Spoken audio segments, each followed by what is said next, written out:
দাজ্জাল কি আসলে?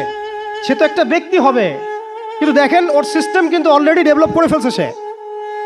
সে কি প্রত্যেকটা জায়গায় পায়ে হেঁটে হেঁটে গিয়ে শাসন করবে? আপনাদের তাই মনে হয়? সে প্রত্যেকটা জায়গায় তার এজেন্টদেরকে বসাবে, এটাই বাস্তব। উমর রাদিয়াল্লাহু আনহু মদিনা থেকে পুরো বিশ্ব শাসন করেছেন, তিনি কি প্রত্যেকটা জায়গায় পায়ে হেঁটে হেঁটে গিয়েছেন? এটা কি পসিবল? ইসলামের প্রতিনিধি ছিল, সাহাবায়ে কেরাম বিভিন্ন জায়গায় ছিলেন তার পক্ষ থেকে। মসিহুদ দাজ্জাল অনেকটা সেম কাজ করতে পারে। দেখুন খেয়াল করে, সে তার অনুসারীদেরকে সব জায়গায় বসিয়ে দিয়েছে, সবাই তার ভাষায় কথা বলছে।